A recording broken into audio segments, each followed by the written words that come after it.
Bonjour Camille Prigent, on est ensemble aujourd'hui pour un temps d'échange pour la chaîne interview Erzel Varnaud.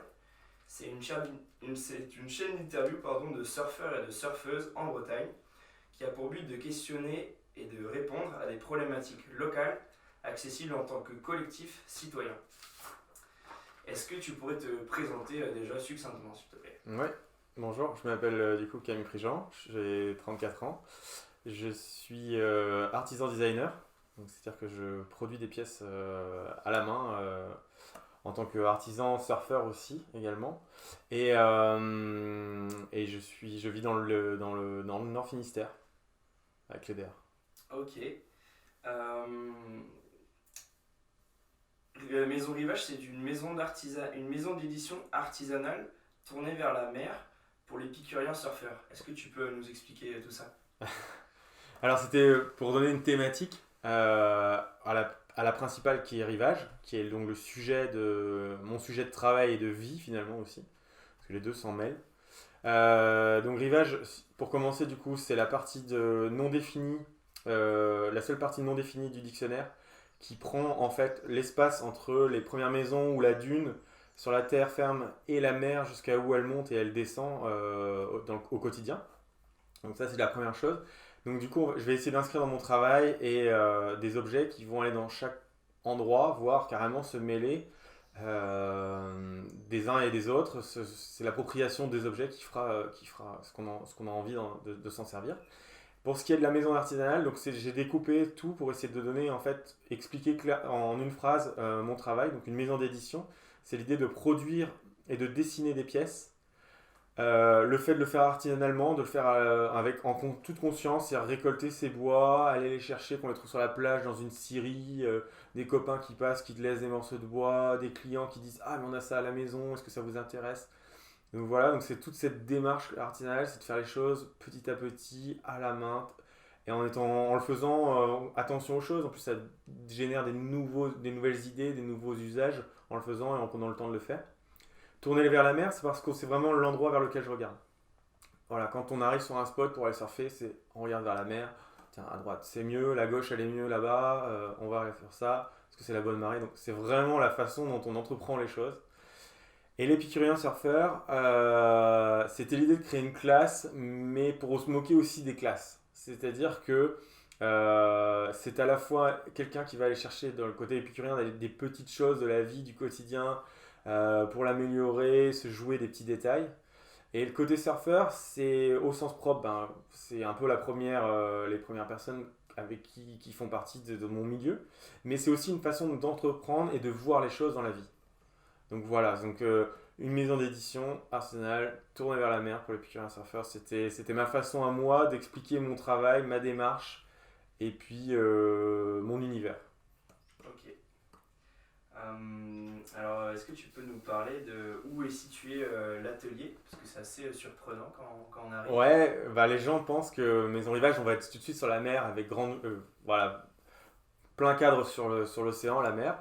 Ça serait avec grand plaisir de les accueillir dans un cadre comme ça. Aujourd'hui, les choses sont légèrement différentes, même si on est sur un petit îlot finalement au milieu des champs. Donc on est à 10 minutes de la mer, sur la commune de Cléder, dans le Nord Finistère, en plein milieu du Léon, comme on dit ici. Et donc on est dans la maison. En fait, j'ai la chance d'avoir pu construire l'atelier au départ dans la maison familiale, la maison de mon papa. Donc j'ai récupéré dans l'ancien garage où on mettait la voiture et puis j'en ai fait un atelier. Depuis presque un an maintenant, il y a un comptoir donc, où là on se trouve pour la vidéo on a l'atelier qui est juste à notre gauche et donc ça permet de produire et de commercialiser mon travail, surtout de recevoir et d'expliquer, de proposer des choses aux personnes qui veulent franchir la porte, aux fameux épicuriens surfeurs du quotidien. Ok. On s'était déjà rencontrés, enfin tu avais rencontré les copains déjà Ouais. pour le documentaire Horizon, donc surf et environnement en Bretagne.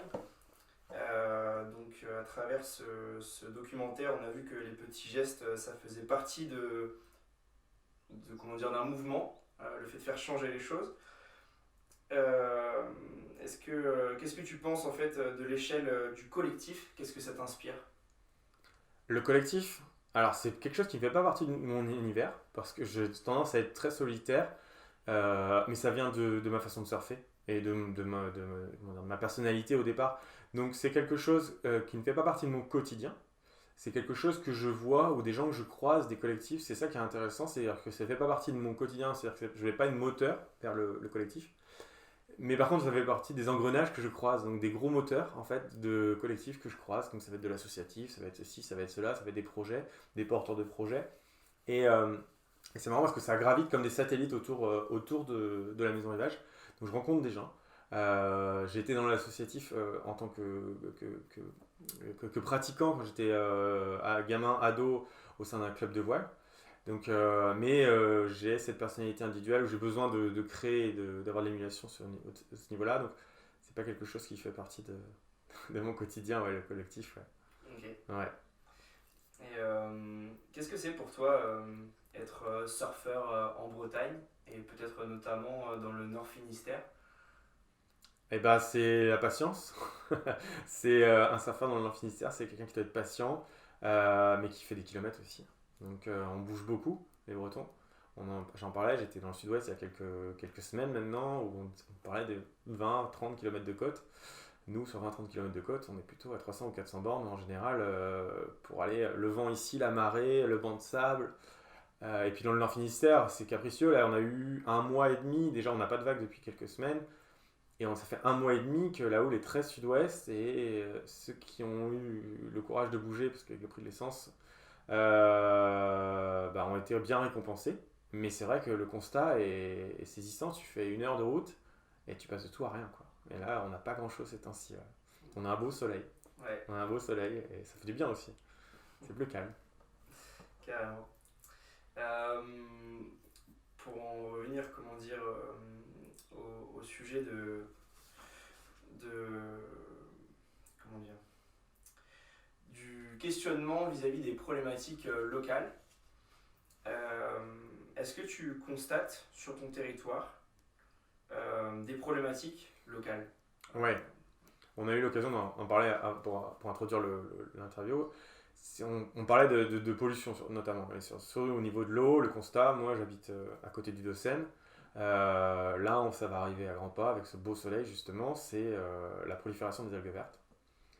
Tout l'hiver, on a eu déjà des algues un peu marron avec une eau très trouble et souvent pas que quand il y a une grande marée. Donc on entend deux problématiques. Il y a une problématique d'algues vertes qui est apparemment liée au système agricole du Léon qui est assez importante. Et puis il y a une autre problématique où on voit les plages se fermer ou des arrêtés municipaux. Cet hiver, il y avait un arrêté municipal qui interdisait de la baignade, mais par contre, il n'y a rien qui interdisait l'accès à la plage et la pratique du surf. Et ça venait d'une pollution qui n'est pas cette fois-ci agricole, mais qui était sanitaire au niveau de vraisemblablement, ça vient apparemment des infrastructures, de stations d'épuration, au niveau du fait qu'il y a beaucoup de monde pour des infrastructures qui sont en fait sous-développées ou qui ont été construites à un moment donné où la population était beaucoup moindre. C'était pas prévu en fait que ça se développe comme ça, le fait que les gens habitent de plus en plus sur la côte. On a une saturation de gens qui habitent sur la côte, avec un nombre de maisons qui se construit avec aucun terrain autour. Chacun veut une maison individuelle avec pas de jardin pour pas avoir à s'en occuper. Donc on a aussi, ça fait partie aussi de la problématique globale. Donc on a une grosse fréquentation, on a une problématique des rues vertes, on a une problématique sanitaire au niveau des eaux usées en fait. Et donc ça fait un milieu naturel dans lequel on est censé se baigner en toute sécurité et qui devient de plus en plus soumis à des questions environnementales. Et on se dit, est-ce qu'on va encore pouvoir continuer à aller surfer sous certaines conditions? On entend dans le sud-ouest où il y avait les yeux qui piquaient hier, est-ce que quelqu'un d'autre et ils ont des problèmes qui sont les mêmes que nous, mais on entend aujourd'hui des plages qui se ferment en plein été. La grande plage de Biarritz, ça arrive souvent après un orage. Et ça va finir par arriver de plus en plus ici. Je sais pour avoir bossé en école de surf au Dossen, il y a des personnes qui viennent le matin vérifier la qualité de l'eau. Mais bon, ils la prennent à un moment T, et puis avec, je crois que c'est l'eau jusqu'au genou ou à mi-cuisse, où il y a des règles. Mais si les problèmes sont de plus en plus récurrents, ouais, on aura des fermetures de plage aussi liées à ça. On n'a jamais eu pour les algues vertes de fermeture de plage, mais ça viendra au fur et à mesure. Ouais. Ok. Est-ce que vous en discutez peut-être avec les autres surfeurs que tu côtoies Ouais, de ces problématiques-là? ouais. En fait, ce qui est intéressant dans le surf, c'est que c'est pas un sport déjà, donc déjà, il y a beaucoup d'échanges avec les gens. Le fait aussi, dans le Nord Finistère, peut-être un peu plus qu'encore qu'ailleurs, avec le phénomène de marée, on est toujours un peu soit en avance, soit en retard. Et quand on a le temps et qu'on est un peu en attente de la bonne marée ou du bon moment de marée, on discute beaucoup. Les gens discutent beaucoup. En plus, on a de la chance.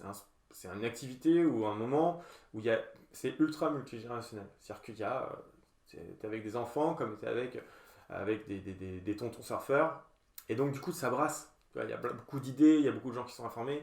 C'est tous les milieux sociaux, c'est milieu culturel. En fait, il y a un brassage qui est monstre. Donc, en fait, il y a beaucoup de gens qui discutent et puis qui relèvent un problème. Puis, il y a certains qui ont l'explication juste à côté. C'est ça c'est hyper intéressant. Donc, oui, ça fait partie des grosses discussions sur Terre comme dans l'eau. T'as vu, ça pue aujourd'hui, ou l'eau elle est trouble, c'est bizarre, on ne devrait pas avoir ça, avec cette houle-là. Ouais, on est conscient et beaucoup de gens en discutent. Maintenant, de là à avoir les solutions. Est-ce que vous en discutez avec les politiques locaux? Alors, moi, je suis pas impliqué à ce niveau-là, donc je pourrais pas répondre. Ouais.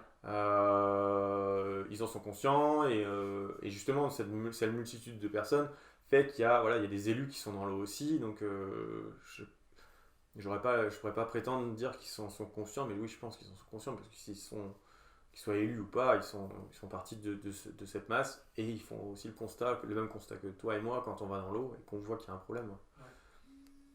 Est-ce que tu peux nous parler d'un produit qui est assez intéressant, qui est celui de la wax que tu fais? Ouais, avec plaisir. En fait, la wax que je produis, c'est une wax à base de matière et de matériaux naturels. C'est-à-dire qu'on va utiliser que des matières qui sont naturelles et biodégradables. Si toutes ces pour moi, c'est une réponse, en tout cas un début de réponse à ces problématiques. On entend beaucoup parler, du coup j'introduis, mais on entend beaucoup parler du problématique des crèmes solaires au niveau de l'usage. Il y a beaucoup de pays qui sont en train d'interdire cet usage de crème solaire. Je pense qu'il va falloir réfléchir rapidement, nous aussi, à l'utilisation des wax qu'on utilise, ou en tout cas, sans faire de prêcher la bonne parole, mais chaque surfeur se pose la question de quel est mon impact au quotidien dans l'eau. Ce n'est pas que pour vendre mon travail, c'est pas ça du tout. Moi, ce que je voulais, c'était défendre une idée du possible d'utiliser une wax autrement et naturelle. Sur mes wax, sur mes produits, c'est marqué les ingrédients que j'utilise, qui sont la cire d'abeille, la sève de pin et l'huile de coco. Je travaille donc sur le site ou quand je rencontre les gens en toute transparence à expliquer d'où viennent les produits. Donc on peut le faire encore ici aujourd'hui. La cire d'abeille vient des apiculteurs du Finistère. Je prends dans un groupement d'apiculteurs à Daoulas où j'achète ma cire d'abeille. Donc je suis sûr de ma provenance. Pour mon huile de coco, là j'étais obligé de faire un choix. L'huile de coco elle vient forcément de l'autre bout du monde, elle vient des Philippines. Je travaille avec une marque que j'achète chez Biocop, mais j'ai déjà échangé avec eux. Ils ont de très bonnes réponses et de bons conseils. Qui est la marque du coco, c'est pour ne pas les citer, mais parce que leur produit est intéressant, parce qu'il est non hydrogéné et pressé à froid. Le non hydrogéné fait qu'on n'a pas une huile de coco, on a une huile de coco qui a une odeur, mais qui n'est pas un plastique. Parce que si elle est hydrogénée, elle devient un plastique, donc on aurait un problématique. Et ensuite, on a la sève de pin. On a fait le tour du jardin tout à l'heure, je t'ai montré, on a 2 pins dans le jardin, et c'est là que je produis et je prélève ma sève. Donc du coup, on a ces 3 produits-là que j'assemble et que je mixe en fonction des saisons, donc de la hiver jusqu'à la tropicale et la sous-couche. Plus ou moins, plus il fait froid, plus il faut que la wax soit tendre, plus il fait chaud pour qu'elle soit dure. Donc on a ces 3 matériaux-là. Ensuite, on a une étiquette avec un papier le minimum imprimé. Pas de scotch pour fermer cette étiquette. On a une agrafe. L'étiquette et l'agrafe peuvent être mis au compost. Elles vont se détruire naturellement. Et savoir que les wax, en plus, elles sont recyclables. Donc une fois que tu les as utilisées, que tu veux nettoyer ta planche, tu as la chance de partir au soleil en plein hiver. Tu récupères ta wax hiver, tu la fais fondre, tu la laisses dans un coin, tu pars en vacances tranquille. Quand tu reviens, tu peux faire le switch entre la tropicale et ton hiver, la récupérer, la réutiliser, la réinjecter. Donc ça c'est hyper intéressant. Même moi quand j'ai de la casse, ou j'ai des produits qui ça fait longtemps qu'ils sont restés dans un magasin, ou ils ont été mis en expo quelque part, je peux les refondre, ou j'ai eu un problématique, ça arrive des fois des gouttes d'eau par exemple c'est un produit, je peux tout refondre, vitam aeternam presque. Okay. Donc ça c'est cool. Donc voilà, c'est un produit, c'est une réponse, c'est ma réponse en tout cas à ces problématiques-là, de me dire, voilà, ce que notre wax, ça infuse comme un sachet de thé, finalement, le temps qu'on soit dans l'eau, on en perd des morceaux, on l'use, donc vu qu'on en rajoute tout le temps, c'est qu'on en use. Donc se dire que de ce côté-là, je vais pas avoir un impact négatif, ça c'est cool. C'est une bonne, je vais pas dire ça dédouane, mais c'est cool de se dire, voilà, j'ai au moins répondu à une problématique. Et t'as eu des retours de surfeurs Alors ouais, j'ai des retours de surfeurs. Ce qui est intéressant, c'est que déjà la wax, on va prendre les classiques chimiques, c'est une secte. Donc chacun aime la wax dure, la wax la molle, celle qui a beaucoup de sticky. Voilà, chacun a déjà son idée sur la chose. Ensuite, il y a des gens qui vont essayer la wax éco, donc ils vont la rajouter sur leur planche. Alors du coup, j'ai eu des témoignages de couples, c'est arrivé plusieurs fois par mail, c'est marrant. À chaque fois, elle avait la chance d'avoir une planche toute propre, toute neuve, elle a mis la wax au base coat wax, et lui en avait rajouté sur son ancienne wax. Là, on a vu que c'était pas compatible. J'en ai même pris conscience à ce moment-là, parce que moi, j'utilisais sur ma planche que les miennes pures pour les tester, voir les différences, que je teste toujours les nouveaux produits, les nouveaux mélanges. Même si j'ai les mêmes grammages, je fais attention d'être bien vigilant là-dessus. Et à chaque fois, elle était contente, lui était pas content. Et lui, en passant sur sa planche à elle, il se dit, bah voilà, en fait, là, on a la wax qu'on recherchait, mais il faut l'utiliser que pure. Après, les retours, ils sont aussi multiples. Il y a des gens qui adorent, il y a des gens qui n'aiment pas. Ce qui fait sens commun, par contre, c'est oui, effectivement, là, on a une wax, on fait attention de ne pas avoir le morceau de plastique, du scotch qui va partir quand il y a un coup de vent sur le parking, et le fait d'avoir un retour, mais ça, c'est un retour technique qui est vraiment différent de chacun. Et ce qui fait sens commun aussi, c'est le parfum et l'odeur. Okay. Là j'ai de la chance, ça, c'est vraiment un compliment qu'on fait à chaque fois. Donc on ne sait pas, ça dépend des moments. Certains, c'est plus le miel, et plus certains, la sève de pin. Mais les gens, c'est toujours avec le sourire qui évoque le parfum. Qu'ils aient aimé ou pas aimé, finalement, des fois, c'est le parfum qui reste. Ouais, ça, c'est une chance, c'est une cool. C'est cool. Ok. Aujourd'hui, arrivent sur le devant de la scène les produits éco-conçus. Pourquoi tant d'engouement et quelle déviance cela peut-il créer, rencontrer? Alors, on voit que c'est quelque chose qui arrive, que ce soit les produits éco-responsables ou les surf shops ou les magasins éco-responsables, c'est une tendance. Les gens, au fond, ont envie de faire mieux. On le sent, ils l'expliquent, que ce soit dans le consommé alimentaire ou la façon dont ils vont entreprendre les choses, par exemple se raisonner sur les kilomètres ou ceci ou cela. Voilà, chacun commence d'un bout, peu importe de la chaîne, et entame son processus en se disant il faut faire attention, et il y a plus de prise de conscience qu'on peut faire mieux et qu'on doit faire mieux et qui commence à être urgent sur certains sujets de faire beaucoup mieux. Donc ça, c'est une tendance de fond, donc voilà, mais elle est exploitée, donc tu dis voilà qu'elle a la déviance, c'est une tendance qui est exploitée, et moi je commence à vraiment être gêné avec ça, parce que on est en train d'appliquer un schéma classique tout en disant aux gens c'est éco-responsable. Donc il y a une vieille pub qui disait laver plus blanc que blanc. Là, on est en train de faire ce que certains appellent du greenwashing. C'est-à-dire qu'on est en train de proposer certes des produits qui sont éco-responsables, qui ont une démarche, qui ont ceci, cela, mais qui sont faits de l'autre bout du monde. Donc le transport est le même. On est en train d'enrichir toujours les plus grosses marques qui sont en train de dire voilà, on fait toujours mieux et toujours ceci. Mais on oublie les systèmes d'économie circulaire. On oublie de se questionner où sont fabriqués réellement les produits. Parce que toutes les marques de combinaison, par exemple, elles sont fabriquées à l'autre bout du monde. On trouvera des contre-exemples. Mais elles sont toutes fabriquées pratiquement dans la même usine à l'autre bout du monde. Donc, qu'elles soient éco ou pas, elles ont toutes fait le même transport, elles ont toutes fait ceci. Certes, c'est bien si dès le début on pense au système de collage, que ce soit une colle à base d'eau, améliorer les néoprènes, tout ça. Mais on est en train de dire, et c'est un truc que je vois par exemple cette consommation, c'est qu'on dit ah, vous pouvez y aller, c'est éco-responsable. Ouais, attendez les gars, ça vient de l'autre bout du monde, ça vient des États-Unis, de Chine. Pour moi, éco-responsable, c'est prendre conscience que des produits existent sur le territoire, qui sont faits consciemment et qu'il y a une démarche qui va jusqu'au bout. Je dis pas ça que pour prêcher ma paroisse, je suis pas là pour ça. Moi, quand je fabrique un produit, je fais attention à mon bois, comment je le produis, comment je vais le traiter, quel usage on va en faire, il faut que ça soit pratique et utile. Oui, tout ça, ça fait partie de mon truc. Mais attention à cette licorne de vous faire croire qu'un produit éco-responsable, voilà, et du coup c'est bon, vous avez réglé le problème. Non, vous n'avez pas forcément réglé le problème. Vous achetez telle chemise qui est fabriquée à l'autre bout du monde, même si elle est fabriquée éco-responsable, on a du transport, on a de la matière, on a des produits. et puis jusqu'à quel terme on voit des produits marqués maintenant éco-label parce que c'est avec du plastique. Pour ma part, par exemple, j'ai fait le choix de t-shirts. Donc, oui, certes, je ne les produis pas, les t-shirts. Donc, j'ai fait attention de comment ils sont fabriqués. Mais une chose qui était importante pour moi, c'est qu'ils soient 100% coton. Bio en plus, parce que ça m'intéressait, parce que je trouve qu'on met une démarche en place, on met un cycle en place, mais je ne voulais pas de matière recyclée dedans. Parce que on commence à donner une excuse au plastique. Les industriels, ils font du plastique en disant oui, mais c'est du plastique recyclable. On voit ça sur les bouteilles d'eau maintenant. C'est du recyclable. Ok, mais dans ce cas, ça nous donne une excuse pour acheter parce que ça va être recyclable. Donc du coup, on va l'introduire dans des matériaux qui vont être différents, dans du polaire ou dans des t-shirts. On va mélanger les fibres. Puis à la fin, on ne peut plus les séparer parce qu'elles ont été mélangées au départ. Donc dans ma production que je fais à l'atelier, je donne des matériaux bruts. Donc on va utiliser du bois, du cuir avec un tannage végétal ou cela. Mais il faut que ça soit le plus brut possible. Pourquoi ? Parce que comme ça, on peut le retraiter, on peut l'oublier quelque part et il va se détruire, il va se décomposer. Donc ça, c'est important pour moi, je trouve, dans cette démarche.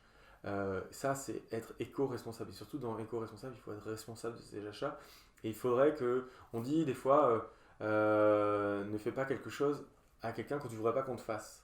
Eh ben, pense à comment tu devrais recycler tes propres produits si tu devais quand ils arrivent à leur fin de vie, quoi. Donc ça, je pense qu'il faut commencer à être responsable.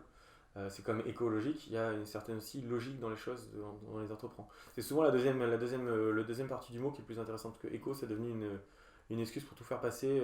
C'est éco machin truc, c'est éco ceci, éco ceci. C'est surtout la deuxième partie qui est intéressante, hein, que c'est logique et responsable. Ça commence à vraiment être important, je pense. Okay. Il faut écouter vraiment ces sens-là. Prenez un produit, réfléchissez, voilà, demain j'arrive au bout de son cycle, comment je le recycle. Alors, est-ce qu'il faut que je le donne à un tiers ? Comment ça va être retransformé ? C'est là qu'il va falloir commencer à vraiment... La démarche, elle est faite. Les gens ont commencé tous une démarche, peu importe à quelle échelle on l'a faite, peu importe, la démarche, elle est commencée pour tout le monde. Tout le monde a entendu parler des problèmes climatiques, des problèmes de ceci, des problèmes de cela.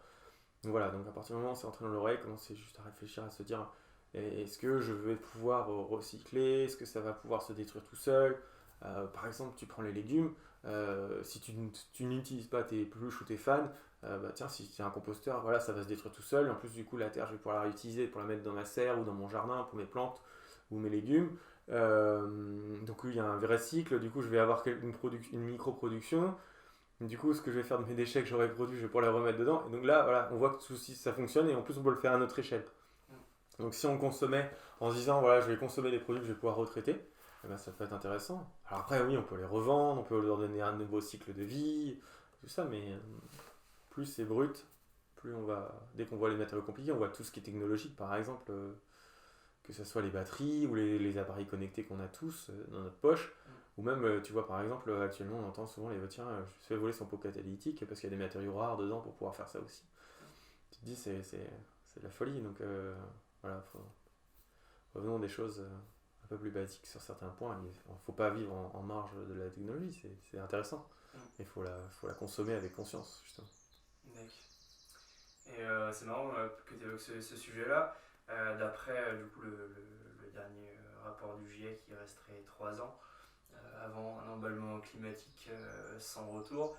Et on serait censé passer de 9 tonnes de CO2 par personne, par émission de gaz à effet de serre par personne, à seulement, si je dis pas de bêtises, c'est 3 ou 2. Qu'est-ce que ça t'inspire ? Ça m'inspire que quand tu commences ta phrase, je me dis, souvent quand je suis à la plage, c'est que je me dis, putain, il n'est pas déjà trop tard en fait. Quand tu vois le nombre de morceaux de plastique que tu vois sur la plage, tu te dis, moi surtout en essayant d'être acteur, tu vois, de faire attention, comment j'emballe mes produits, comment je les fabrique et tout ça, je me dis, putain, mais quand je suis à la plage, c'est un gros désarroi des fois. Tu sais même plus. Il y a encore des années, je voyais le moindre morceau de plastique, je le ramassais, tu vois, je compilais ça dans ma poche, je mettais ça dans une poubelle. Mais t'as beau les ramasser, ils reviennent toujours. Enfin, tu te dis, putain, mais est-ce qu'il n'est pas déjà trop tard, quoi ? C'est-à-dire qu'on pourra faire mieux, mais on peut pas effacer ce qui a été fait, mais waouh, quoi.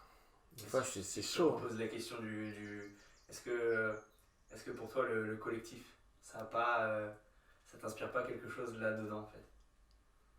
Je sais pas, je comprends ta question de éventuellement, est-ce que c'est se mettre dans un collectif pour faire ceci, cela ? Je pense que tout le monde doit mettre sa main à la pâte, que ce soit en collectif ou à titre individuel.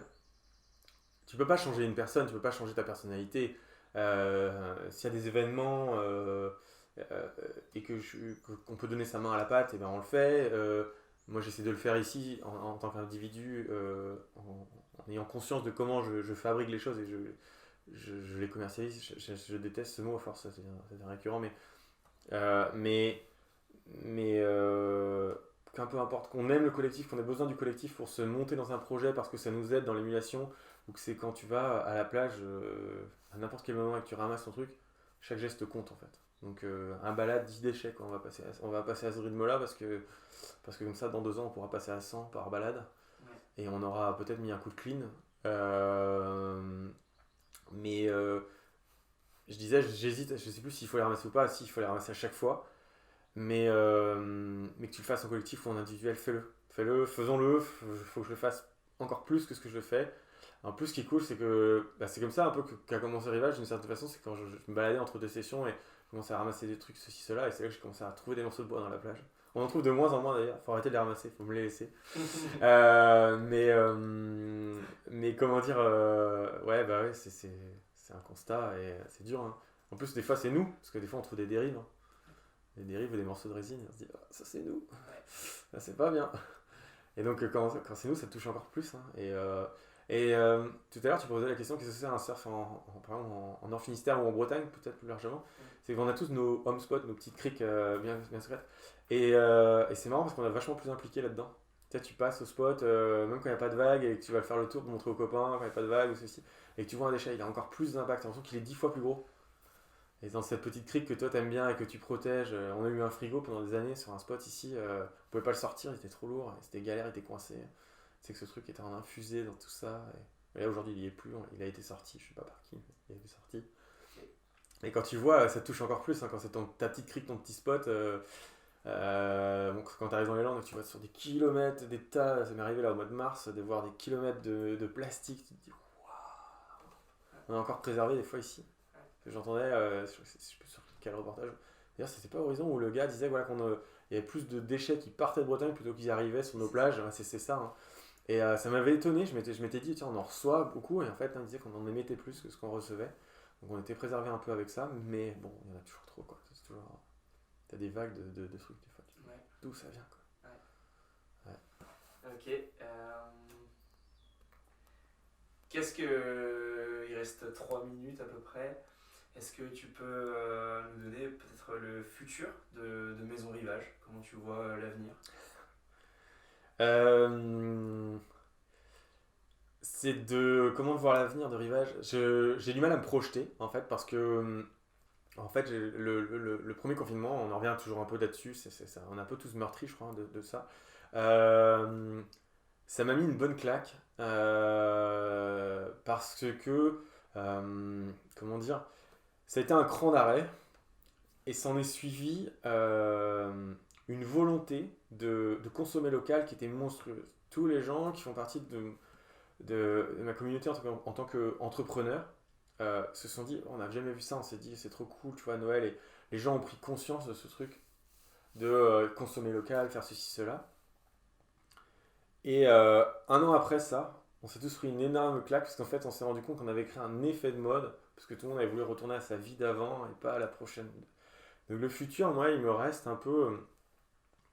Il me donne envie de me stabiliser et de me poser vraiment dans ce lieu comme un port d'attache, vraiment comme un port d'attache.